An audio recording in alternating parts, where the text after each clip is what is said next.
So, was that working for everybody by the time we were done? It is absurdly common to get an underhook.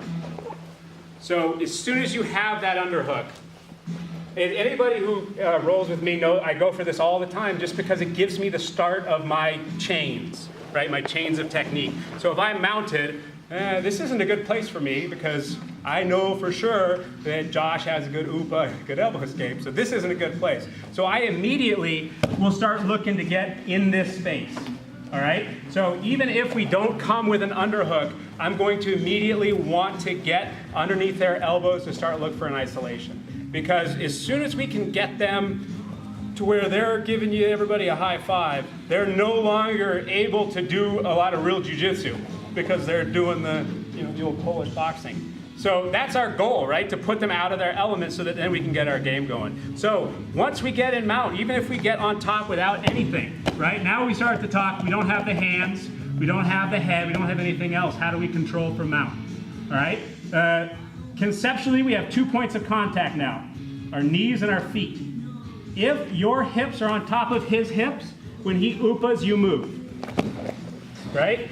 If I just keep my hips slightly above his hips, when he upas, I don't move, right? How does upa work?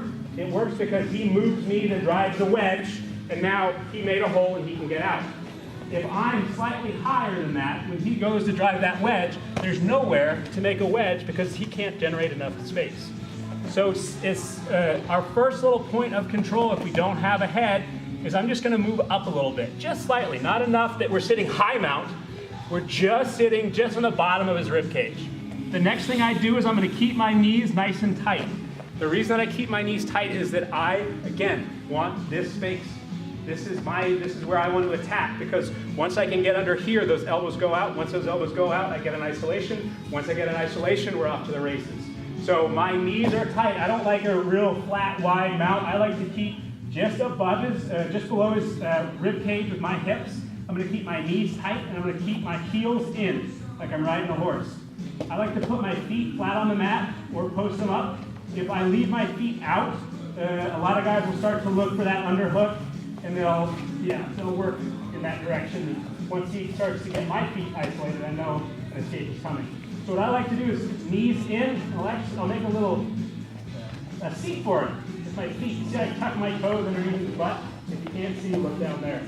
And the goal of this is to give him nowhere to move his feet to get inside of my hips. I'm just on top of his ridge line, and I have my hands out nice and wide. Now, I'm sitting straight on top of him. Is that okay? Yes, mostly because I don't have an arm committed. If I commit an arm, now I'm going to come off to the side. But this tight knee space, as soon as I get that knee space, you see how I can replace his armpit with my knee? Now I can come out and we can start to work in isolation. But for the sake of control, what I want you to do is get with your partner, get on top, and you don't have to, I would encourage you to do the mounts if you don't have them down pat yet. If you do, go straight to mount. But your goal should be just to get control from here. A nice wide base, heels in, knees tight, and I like to point my toes together, right? I give my toes contour to his butt so that if he starts to try to upa or move around, I am right on him the whole time. I've got good points of contact, and I can continue to keep on top and keep a little bit of pressure. So get with your partner, just take a couple of minutes on top, a couple of minutes on bottom, and see how you can tighten up your game without your hips getting bucked around a lot. If you find that you're getting moved physically a lot, that's because your hips are too high. If you find that they're able to get under with their feet a lot, it's because you're leaving your feet down when you make your base. And if you're getting knocked over, it's because you're not doing a good tabletop. So hands nice and wide, knees nice and tight, and cup and contour with your feet, and then let him try to escape.